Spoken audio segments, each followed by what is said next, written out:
2 సంవత్సరాల 11 నెలల మరి దాదాపు ఇంకొక 15-20 డేస్ లో 3 ఇయర్స్ కంప్లీట్ అవుతుంది నేను రాజీనామా చేసి. అంటే ఈ 3 ఇయర్స్ లో మధ్యలో ఆయన పర్సనల్ గా కలిసాం, ఆయన ఇంటికి వెళ్ళి ఫోన్ ద్వారా రిక్వెస్ట్ చేశాం. కాకపోతే అక్కడ స్పీకర్ గారు కూడా ఆయన హెల్ప్లెస్నెస్ తెలియజేశారు. ఆయన చేతిలో ఏముంది అందరికి తెలిసిన విషయమే. ఏం చేయాలన్నా మళ్ళీ ముఖ్యమంత్రి గారి దానికి కన్సల్ట్ ఇవ్వాలి. స్పీకర్ గారు సర్వస్వతంత్రులు యాక్చువల్గా అయితే.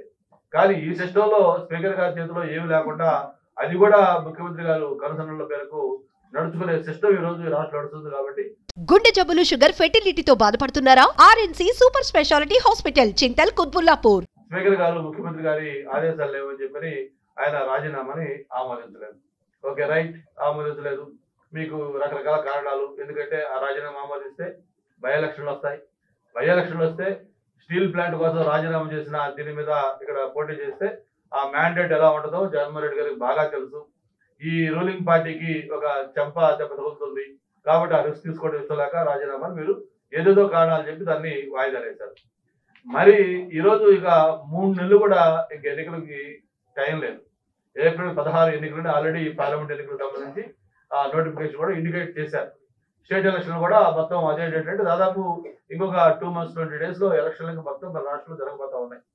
అంటే 3 ఏళ్ల క్రితం చేసిన రాజీనామాని 3 నెలలు కూడా లేని ఈ సమయంలో ఈ రాజీనామాని ఇప్పటికిప్పుడు ఒక దొంగచాటుగా కనీసం రాజీనామా చేసి 3 ఏళ్ళు అయితే అప్పుడు రాజీనామా చేశారు, స్టిల్ దానికి మీరు హోల్డ్ అయి ఉన్నారా లేదా, మీ రాజీనామాని యాక్సెప్ట్ చేయమంటారా వద్దా అని కనీసం మినిమం సాంప్రదాయాలు కొన్ని విలువలు కొన్ని రోజు రాజకీయాల్లో పాటించాల్సిన అవసరం ఉంది.